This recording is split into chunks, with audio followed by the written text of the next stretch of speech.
Hey, welcome to my channel. Happy New Year. Welcome to 2021. In this video, I'm going to discuss vision boards and New Year's resolutions.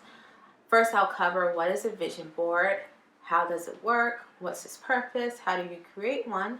Then I'm going to discuss what inspired me to create a vision board this year. Do New Year's resolutions actually work? It's a new year. Is it really a new you?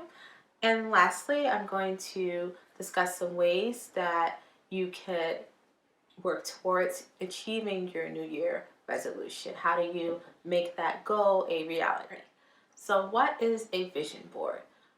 A vision board is a visual representation of your goals. So you take your thoughts, the things you have in your mind, those goals, and you're going to project it into a board produced by you that represents what was in your mind.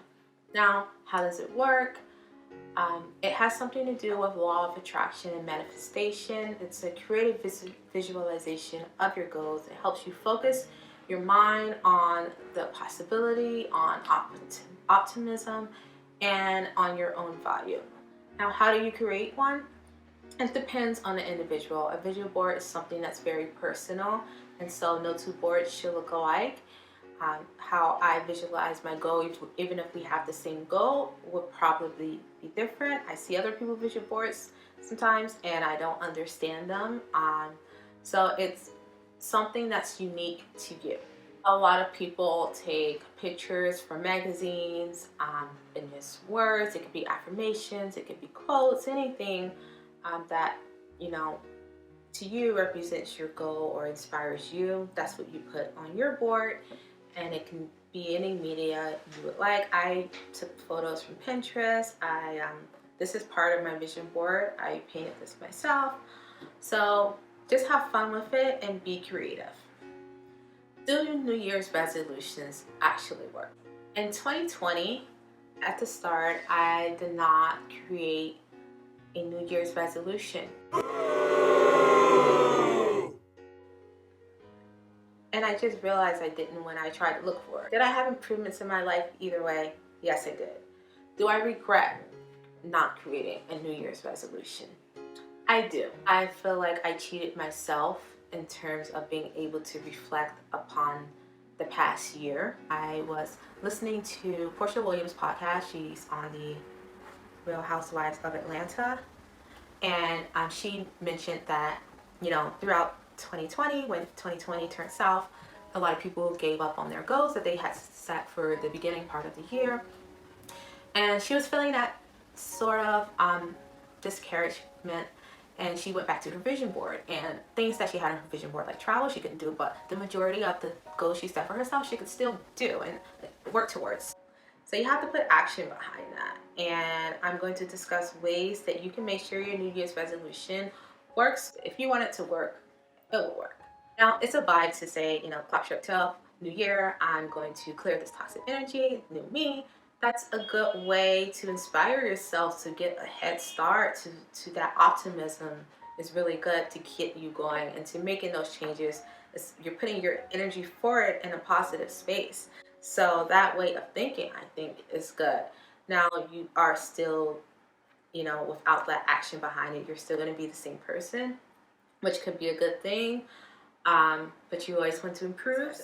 I have some ways that you can stick to your New Year's resolution, and basically what this is trying to change your behavior. The list that I'm going to go over, I got from a CNN article by Ryan Pryor. I'm just gonna go over some of the ideas, share them with you. So the first is the idea of temptation binding and piggybacking. They're pretty closely related. I don't think the article did a good job of highlighting the main differences between the two, but it's the idea that you tie the activity, the goal that you have that you want to do with your routines. In my case, the way how I apply this idea is, say I want to take my vitamins and I'm pretty bad at doing the same thing every single day if it's like taking vitamins, but there are things that I do every day.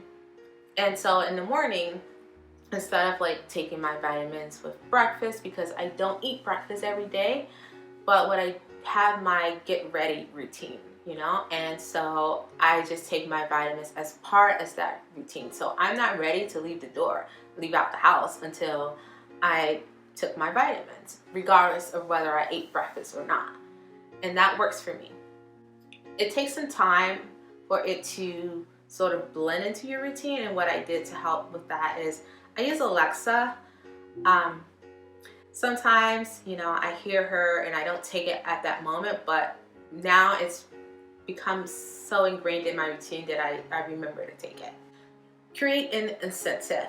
Now, the article gave an example of what I would say is a negative incentive. So there's a negative incentive and positive incentive. And a negative incentive is something that you do, you're going to do the activity or the goal that you have in order to prevent something negative from happening, like a punishment, I would say.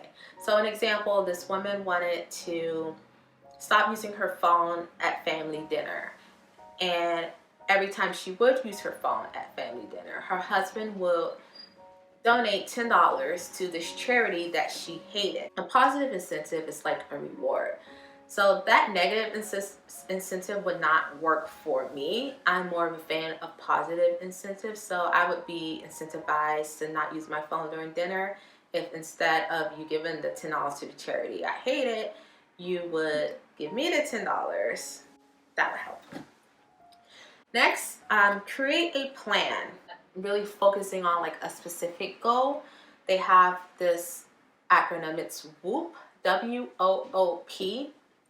And so it stands for a wish, then there's a outcome, an obstacle, and then a plan. So I'm going to give you an example of how this framework would work. So let's just say I wish to exercise more.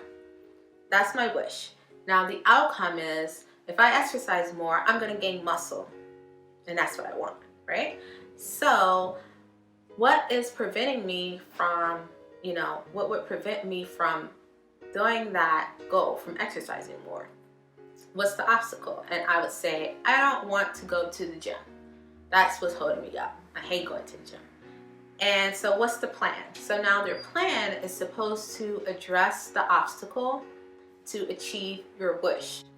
Now my plan would be, you know what?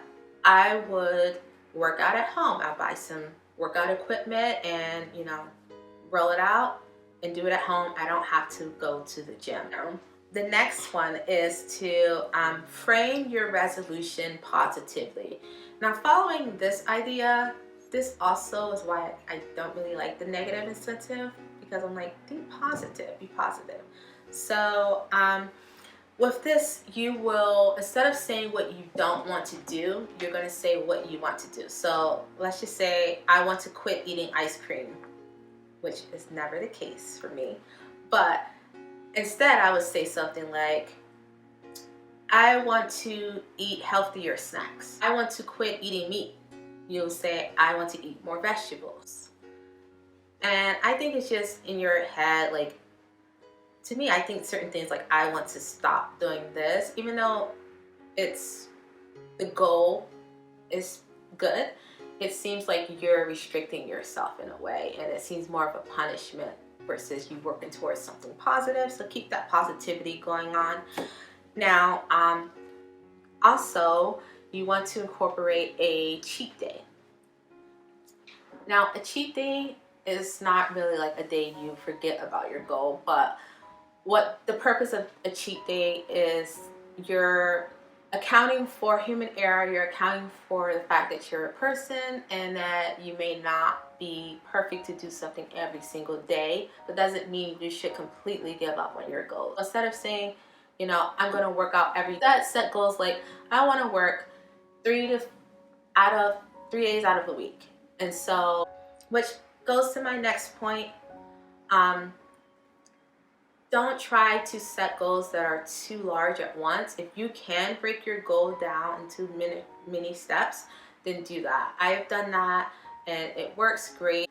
Sometimes when you have one huge goal, it can be overwhelming. The last tip I have is to find a partner or a mentor that can help keep you accountable for your goals. I sometimes don't like sharing my goals. I feel very protective of my goals because I don't want other people to project their bad energy on my goals or to discourage me from my goals. But make sure whoever you are sharing your goals with, that they are positive and encouraging. So that's just my only caveat with that one. And that is all that I have in this video. My next video is going to show you how I created my vision board and what's on my vision board. And thank you for watching. Goodbye.